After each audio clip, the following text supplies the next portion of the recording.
Hey there, this video is all about the Blackmagic 6K full frame and how it is on crazy sale right now.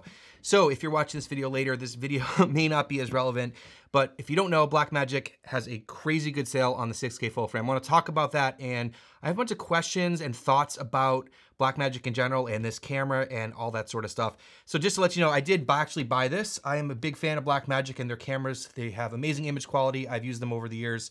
They're great cameras. So I just want to let you know that I did pick up the 6K full frame. So here it is. So first of all, what is the sale? So the sale is going on right now. I don't know how long it's going to be going on for. This camera retails for $2,595, let's say $2,600 here in the United States. It's currently on sale for $1,575. So it is over $1,000 off, 40% off. That is a huge sale on this camera, and it's bringing a lot of attention to this camera and to Blackmagic, and there's a lot of talk about it in the community. So I know this sale's been going on for a couple days, but I actually wanted to wait on making this video, let the dust settle, and then collect my thoughts. I will get into my opinion in this video because I do have a lot of questions and concerns and ideas about all this. I will probably have more questions the more I think about this, but I do want to have a little bit of discussion with you about this camera. Okay, so the Blackmagic 6K full frame was announced in September of 2023, and it shipped in late October of 2023. Now, I got my hands on this camera when it first got shipped, and I made several videos. I actually made 4 videos on this camera, and I'll leave those all linked down below. I did a first impressions of the video of the camera. I also compared it in deep dive comparisons, like I usually like to do on this channel, with the 6K G2, which I actually owned 2 of at the time. I also did comparisons with the Canon R5C and the Sony FX3. So if you're interested in those, like I said, there are videos, you can check those out. Now, after doing all those comparisons in my deep dives, I really did have a good sense of what this camera was capable of and how it compared with all those other cameras. So first of all, comparing this with the 6K G2, which, if you don't know, has the same sensor and image and everything as the 6K Pro and the OG Pocket 6K. So those all have the same image. So the big advantages for the 6K full frame, of course, is a full frame sensor. It has open gate recording, and it has a mirrorless mount, which is great for adapting lenses. So if you're stuck in EF, you had a lot less options for lenses. With L mount, you have so many more options for lenses, especially when you're adapting vintage and cinema lenses and all that kind of stuff. And of course, you can still put EF lenses on there with an adapter. The negatives with this camera were the fact that it has really bad rolling shutter. It actually has worse low light than the 6K G2, which was crazy. It does not have the higher frame rates, which you'd like to see in a newer camera. It has basically the same dynamic range as the 6K G2 and 6K Pro. There's actually no 16:9 option in 6K, which is weird. And there's also no ProRes. So that's kind of hard because, you know, when I was using the 6K G2s, I wasn't editing in DaVinci Resolve. I was editing in Final Cut Pro. Now I have switched back to Resolve so I can use B-RAW. But this camera really only records in B-RAW. And if you're not working in DaVinci Resolve or you're working Final Cut, you know, not having ProRes is kind of a bummer. Also, there are no ND filters in this camera compared with the 6K Pro. And after reviewing the camera and testing it and talking about it and using it, the biggest issue I had with the full frame wasn't those things. It was just the question about the value in this camera. When you compared it with the other cameras out there, I really had trouble recommending this camera for $2,600, and I wound up keeping my 2 6K G2s for quite a while after that because just for the money, I'd rather have 2 6K G2s for $3,200 versus one camera for $2,600. So I think the biggest thing was about value, and of course, that's a big part of the discussion today because this camera is crazy on sale. All right, so has Blackmagic done something like this before? Yes, let's talk about some of those. The OG Pocket camera. In 2014, it was selling for $1,000. They actually put it on sale for $500, so 50% off. That was a temporary sale, and I believe it was for a very short time period, but it raised a lot of attention. A lot of people bought them. There was a lot of other permanent price drops. The Ursa Mini Pro 12K was announced in July of 2020 for $10,000. And then just a year later, in August of 2021, they dropped the price to $6,000. This was a permanent price drop. There was also a price drop on the OG Pocket 6K. When it launched, it was $2,500. At some point, they dropped it to $2,000 before being discontinued later on. Now, for the 6K full frame, I don't know if this is a temporary or a permanent price drop. It has the appearance of being a temporary price drop to get you to buy the camera, but I'm not sure if it's temporary or permanent.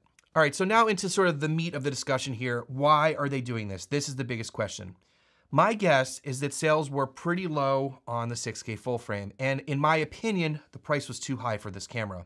Now, although the Pockets have excellent image quality, which is why I love using Blackmagic cameras, they lack a lot of the features that are found in mirrorless cameras, which people have really gotten used to relying on. Things like autofocus, IBIS, smaller form factor, etc. Most people are going to get image quality pretty close in a lot of the other mirrorless cameras out there, but like I said, the image quality definitely is usually a little bit better on the pockets. When the pockets were coming out in the 2010s, the competition was very different. There weren't cameras that could produce the image quality like this, especially at that price point, without getting into much larger, much more expensive cinema cameras. I do think the price of the 6K full frame should be lower based on the other cameras from Blackmagic, like the 6K G2 and the 6K Pro, and of course the competition on the market for mirrorless cameras. Now, I know that people were really excited about the full frame sensor because up until this point, all the pockets had either Super 35 or Micro Four Thirds sensors, so having a full frame sensor is awesome in this camera. But I'm pretty sure this is actually just an older sensor they bought from Sony, and they just took that sensor and put it in the same body they've been using in the 6Ks, and they took out the ND filters. So to me, it was sort of like a release that wasn't super exciting because there wasn't a lot of new tech or any new tech in it. It was just like, we're reusing parts and making this happen because we want to have a full frame sensor. Also, people really don't love this design. I call it a plastic football. And people have been begging Blackmagic Design for a box camera for years. Which brings me to, of course, the Pixis. The Pixis, if you don't know, got announced right before NAB. It's a $3,000 camera and it's shipping pretty soon. It is essentially the same camera as this camera in a different body with a couple other physical features, but in terms of image quality, rolling shutter, low light, dynamic range, all that, it should be identical. It's the same camera inside, same sensor, all that stuff. The big advantages for the Pixis, other than the body design, because it is sort of a boxy camera, is the fact that it has a better battery solution than this. It uses those Sony batteries that slide on the back. It also has 12G SDI, which is cool because you can do 4K over SDI. This only has HDMI, which is fine, but for people that need SDI, you need SDI, and this is only 1080p over SDI. The Pixis also has 2 CF Express B card slots. In terms of audio, it has 1 XLR and 1 3.5 versus 2 XLRs on the pocket camera. It also has Ethernet, timecode port, and of course that form factor and box design is really handy for video production, rigging up the camera, and just modularity and all that sort of stuff. Also, there's definitely gonna be a difference in terms of client perception on set with the Pixis over the pocket camera. All right, I got a delivery. I'll be right back.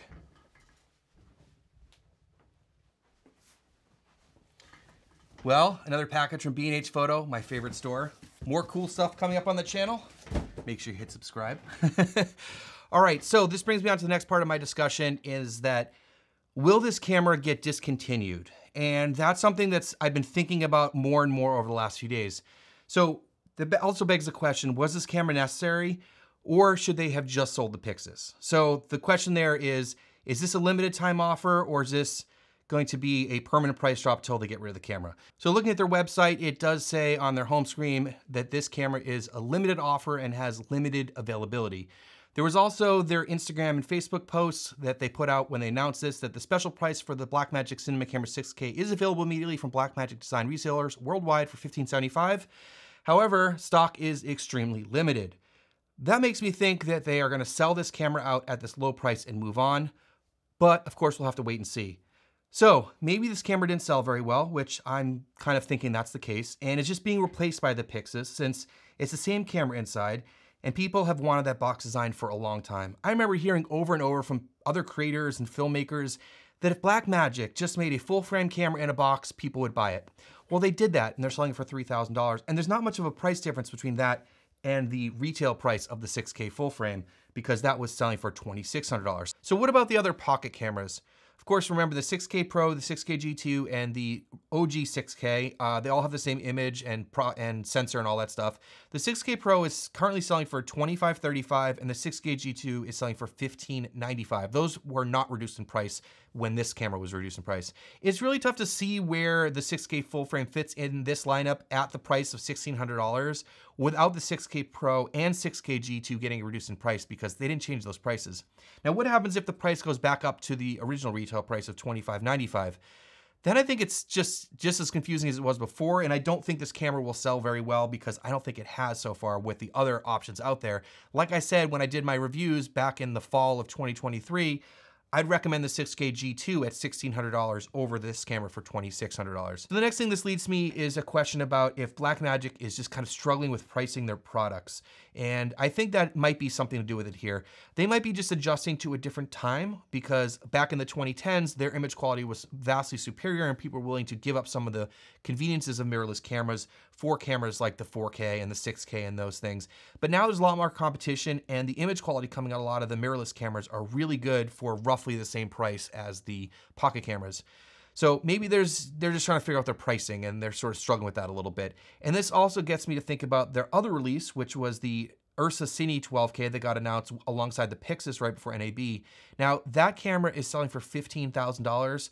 I wonder if that'll get a price somewhat after launch too, so not sure. Anyways, this is a crazy deal. Obviously, I thought it was a good enough deal and a good value enough to pick up the camera. So the first question you might be asking is, Josh, why did you pick this up? Well, maybe I'll get more into that in another video, but essentially, I sold most of my cameras recently, and I'm gonna use this in my studio because it's a fantastic studio camera. All right, so if you are looking to pick one of these up, there is, of course, a link down in the description. I appreciate all of you watching. Thank you so much, and we'll see you in the next one.